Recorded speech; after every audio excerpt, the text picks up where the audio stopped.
이 막눈광 캐릭터 보신 적 있으신가요? 필리핀의 최대 외식 기업인 졸리비의 캐릭터입니다. 언제부턴가 우리나라 뉴스에 자주 이름이 등장하는데요. 우리나라의 컴포즈 커피를 이 기업이 샀고 최근엔 노랑 통닭을 인수한다고 해서 업계가 시끌벅적했죠. 결국 인수 가격을 두고 의견이 좁혀지지 않아서 결렬됐지만요. 그 외에도 가지고 있는 글로벌 외식 업체들이 많습니다. 미국의 스매시버거, 딤섬으로 미슐랭 원스타를 받은 홍콩의 티모안, 우리나라에서 콩다방으로 불렸던 미국의 커피빈과 베트남의 스타벅스로 불리는 하이랜드 커피 등을 가지고 있고 전 세계 6,800여 개의 외식 매장을 운영하고 있죠. 사실 이 기업 자체는 햄버거 프랜차이즈입니다. 맥도날드가 유일하게 힘을 제대로 못 쓰는 곳이 필리핀인데요. 바로 이 졸리비 때문이죠. 현재는 필리핀을 넘어서 글로벌 레스토랑 프랜차이즈로서 대단히 성공한 기업입니다. 영국의 한 조사기관은 세계에서 가장 빨리 성장하는 레스토랑 브랜드 2위로 언급하기도 했죠. 미국에서도 알려지기 시작한 브랜드인데요. 브랜드 밸류로 매긴 글로벌 레스토랑 프랜차이즈 순위를 20위까지 끊어서 보면은 아시아계 프랜차이즈 레스토랑이 딱 3곳이 있습니다. 하이디라우, 루이싱 커피, 그리고 졸리비. 최근 미국에서 사업을 시작한 롯데리아 사업부도 이 졸리비의 전략을 참고하고 있다 밝히기도 했죠. 사실 한국 사람들에게 그렇게 많이 알려진 브랜드는 아니지만 최근 우리나라 기업을 사들이고 불닭과 협업이 성사됐다는 뉴스가 나오기도 하면서 슬슬 알려지고 있는데요. 오늘은 이 졸리비에 대한 이야기를 한번 해볼까 합니다. 저는 김밥이고요. 제가 오늘 떠먹여드릴 이야기, 졸리비가 맥도날드를 누를 수 있었던 이유입니다.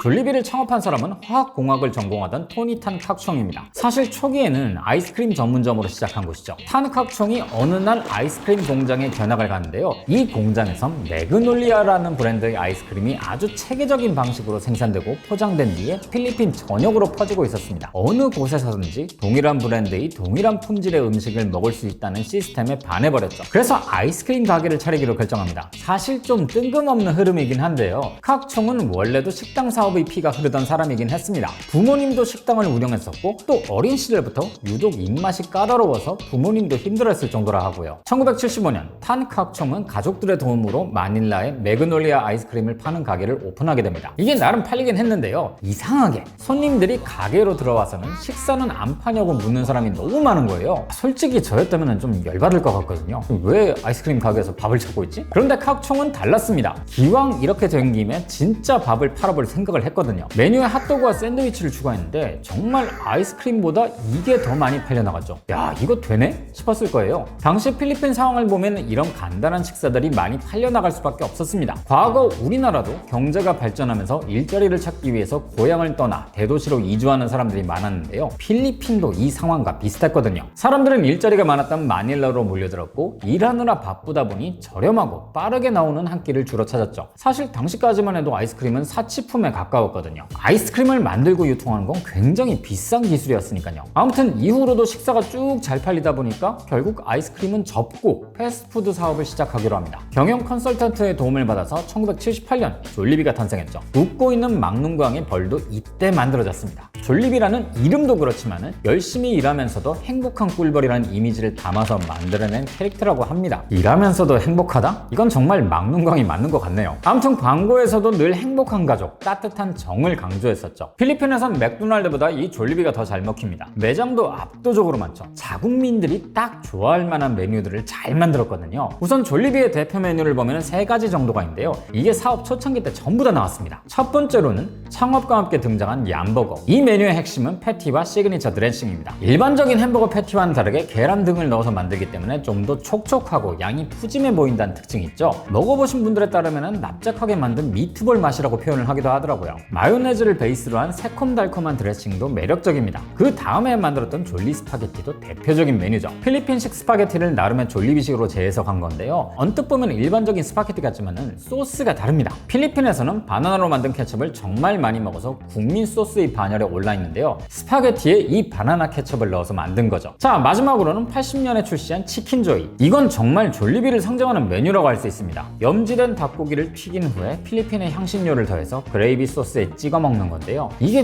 미국인들에게도 엄청난 인기입니다. 미국의 어느 매체에서는 최고의 패스트푸드 프라이드 치킨으로 졸리비를 언급할 정도죠. 자, 이렇게 대표 메뉴를 연달아서 출시하고 또 성공시키면서 완전히 자리를 잡는데요. 이 졸리비에 올겨울입니다. 햄버거를 파는 이상 한 번은 꼭 넘어야 하는 산, 바로 맥도날드가 필리핀에 진출한 거죠. 1981년의 일인데요. 당시 맥도날드는 이미 전 세계에 5천여 개가 넘는 매장을 둔 글로벌 기업이었습니다. 그런데 졸리비는 고작 몇십 개의 매장만을 가지고 있었죠. 그렇기 때문에 맥도날드가 등장했을 때 필리핀에서는 이런 소문이 돌았습니다. 졸리비가 망하거나 아니면 맥도날드에 회사를 팔거나. 그런데 탄칵총은 여기서 정면 돌파를 할 생각을 하죠. 아예 미국으로 가서 맥도날드를 연구하고 돌아오거든요. 그렇게 칵총이 내린 결론은 단순했습니다. 우린 앞으로 더욱더 필리핀 사람들의 입맛에 맞는 메뉴를 개발한다. 앞서 말씀드린 졸리비의 대표 메뉴 3가지 모두는요, 필리핀 음식을 패스트푸드화했다는 공통점이 있습니다. 사실 필리핀 음식 자체도 스페인과 미국의 영향을 많이 받았거든요. 16세기부터 스페인의 식민지였고 20세기의 절반은 미국의 식민지였으니까요. 그렇기 때문에 햄버거, 스파게티, 치킨은 이미 필리핀 사람들에게 아주 익숙한 음식이었습니다. 여기다 필리핀 특유의 소스와 향신료를 더해서 필리핀식 미국 음식을 만들었던 거죠. 이렇게 자국민 입맛에 맞는 메뉴 개발도 중요한 역할을 했지만 동시에 정말 공격적으로 매장을 확장했었습니다. 필리핀에서만큼은 맥도날드보다 훨씬 더 많은 점포를 갖추게 됐죠. 필리핀 사람들에게 졸리비는 단순한 패스트푸드 전문점이 아닙니다. 필리핀이라는 나라를 대표하는 프랜차이즈라는 상징성이 있죠. 민족적 유대감으로 연결된 브랜드랄까요? 그래서 저는 이 기업을 들여다볼수록 롯데리아가 생각나더라고요. 많은 언론에서 졸리비를 필리핀의 맥도날드라고 표현하지만 저는 사실 필리핀의 롯데리아가 더 맞는 표현이 아닐까 합니다. 롯데리아도 불고기 버거, 라이스 버거 같이 한국인의 입맛에 맞는 버거를 개발하고 성공시키면서 자리를 잡았으니까요. 차이점이라면 졸리비는 인수합병을 통해서 종합 레스토랑 기업으로 발돋움했다는 거죠. 졸리비가 프랜차이즈로 성공적으로 자리 잡은 뒤부터는 자국의 기업들을 인수하기 시작했습니다. 굳이 새로운 사업을 0에서부터 시작하는 것이 아니라 피자, 중식 패스트푸드, 베이커리 기업 등을 사들이면서 포트폴리오를 넓혀갔거든요. 인수합병의 가장 큰 장점이 바로 이겁니다. 아예 새로운 사업을 처음부터 시작했더라면 엄청난 시간이 필요했을 거고, 이게 그렇다 하더라도 경쟁력 있는 수준으로 클 수 있을지도 미지수죠.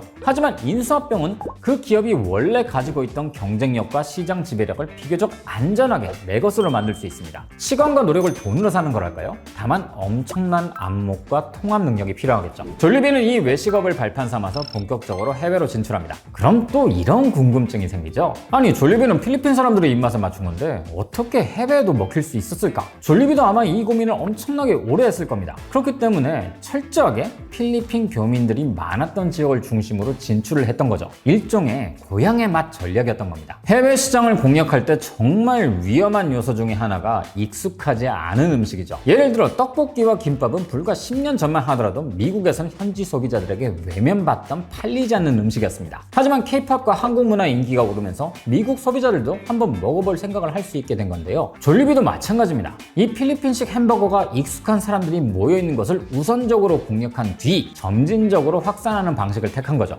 그리고 나서 해외 브랜드 인수를 적극적으로 한 겁니다. 2018년 미국 스매시 버거를 인수하면서 프리미엄 버거 시장에 진출했고, 2019년에는 커피빈을 인수하면서 커피와 티 시장에도 발을 담갔습니다. 그리고 2021년에는 딤섬으로 미슐랭 원스타를 받은 홍콩의 티모안을 인수했죠. 또 작년엔 우리나라의 컴포즈 커피를 인수하면서 저가 커피 시장으로도 영역을 넓혔습니다. 노랑통닭이 매물로 나왔을 때도요, 졸리비가 인수를 하니 많이 하는 뉴스가 돌았기 때문에 한국 외식업에 너무 많은 관심을 가지고 있는 거 아니냐, 뭐 이런 이야기가 나왔는데요. 한국 소비자들은 외식 트렌드에 굉장히 예민한 편이라서 아마 한국의 검증된 브랜드를 인수하는 게 도움이 될 수 있을 것 같다고 생각했을 겁니다. 이를 바탕으로 아시아 시장으로 넓혀나가면 더 좋고요. 뭐 결과적으로는 노랑통닭 인수는 포기했지만요. 아무튼 이렇게 인수한 브랜드들을 나열해 놓고 보면 참 마구잡이로 인수한 것처럼 보이기도 하는데요. 실제로는 그렇지 않습니다. 종합 레스토랑 그룹으로서 자리를 잡기 위한 전략이 여기에 곳곳에 숨어 있거든요. 우선 스매시버거는 크게 보면 졸리비와 카테고리가 같아 보이지만은 정통 미국식 프리미엄 버거이기 때문에 확장성 측면에서는 괜찮은 선택지였을 겁니다. 티모안 인수는 미슐랭 원스타라는 브랜드 파워를 확보하는 데 의미가 있죠. 원래도 초킹이라는 중저가 중식 패스트푸드를 가지고 있기도 했거든요. 그래서 중저가와 프리미엄 중식 이렇게 투 트랙으로 가는 겁니다. 또 티모안이라는 브랜드로 저가의 이미지를 벗어나는 측면도 있고요. 커피빈과 컴포즈도 마찬가지의 전략입니다. 고급형과 저가형 양쪽을 모두 공략하는 거죠. 그리고 무엇보다도 각 브랜드의 운영 노하우를 같이 흡수할 수 있다는 점이 큰 장점인 거예요. 이렇게 보면 운영을 너무 산발적으로 하거나 매장 개수를 늘리는 확장에만 집착하는 거 아니냐, 뭐 이런 생각이 드실 수도 있는데요. 졸리비 매장 자체는 정말 열기가 어렵습니다. 가맹점주를 선별할 때 굉장히 까다로운 기준을 두거든요. 일반적으로 프랜차이즈는 돈이 있으면 가게를 열게 해줍니다. 심지어 돈이 없으면 빌려주는 경우도 있죠. 가맹점이란 매장을 늘려줄 투자자의 역할을 하기도 하거든요. 하지만 졸리비 그룹에 매장을 내고 싶으면 마치 대기업의 신입사원 채용과 같은 과정을 거쳐야 합니다. 예비 가맹점주의 과거 이력과 경험을 상세히 들여다보죠. 가맹 신청서를 보면요, 지난 5년간 운영했던 사업은 어떤 것이 있고 그동안 겪었던 가장 큰 위기는 어떤 것인지, 또 어떻게 대처했는지, 사업을 그만뒀거나 퇴사했다면 왜 그랬는지를 상세하게 쓰게 하고 있습니다. 또 면접도 보고요. 여기서 끝이 아닙니다. 3개월간 의무적으로 풀타임 현장 운영 교육을 받게 되죠. 이러니 매장 개수를 무작정 늘릴 수도 없는 거예요. 요즘 급부상하고 있는 프랜차이즈들은 이런 식으로 가맹점주를 굉장히 까다롭게 뽑는 경향성이 있습니다. 참고로 우리나라의 엽기 떡볶이도 이런 식으로 서류와 면접을 꼼꼼하게 본다고 하더라고요. 사실 이게 오버스러워 보일 수도 있지만 멀리 보자면 정말 중요한 작업입니다. 가맹점주를 대충 뽑았다가는 브랜드 이미지가 엉망이 될 수 있고, 커뮤니티에서는 이 식당 변했다, 전바점이 너무 심하다, 이런 말 올라오는 순간 바로 매출에 영향을 받게 되거든요. 그래서 철저하게 가맹점주를 가려 뽑는 것들이 확실히 두각을 드러내는 겁니다. 졸리비는 점주를 많이 모아서 무작정 매장을 늘리는 게 아니라 프랜차이즈 특성에 맞게 퀄리티 컨트롤을 잘 할 수 있는 사람인지 본질에 더 집중했기 때문에 글로벌 레스토랑 브랜드 순위에서 비교적 높은 성적을 거둘 수 있었던 겁니다. 졸리비, 아마 이름 모를 기업이라는 이유로 우리가 과소평가한 걸지도 모릅니다. 하지만 이면에는 배울 게 많은 브랜드죠. 움직일 땐 과감하게 움직이고 1위 기업을 무작정 흉내내지도 않습니다. 독자적인 길을 가거든요. 그 와중에 시장의 특성을 잘 이해하고 녹아드는 유연성을 가지고 있고요. 1인당 GDP나 산업 현황을 보면 경제적으로 넉넉한 나라가 아닌데도 불구하고 그 속에서 글로벌 브랜드를 만들었다는 건 정말 박수 쳐줄 만한 일입니다. 우리는 외형이나 타이틀만 보고 평가를 할 때가 많은데요, 졸리비만큼은 그 짐작을 완전히 피해가는 것 같습니다. 졸리비란 낯선 이름과 로고, 과소평가하기 쉽지만요, 사실은 강력한 경쟁력으로 글로벌 시장에서 경쟁하는 레스토랑 기업이니까요. 중요한 건 껍데기가 아니라 그 안의 본질인 거죠. 오늘은 이 본질이란 무엇인지에 대해서 깊이 생각해보게 되는 것 같습니다. 그럼 저는 다음 주에 다시 뵙겠습니다.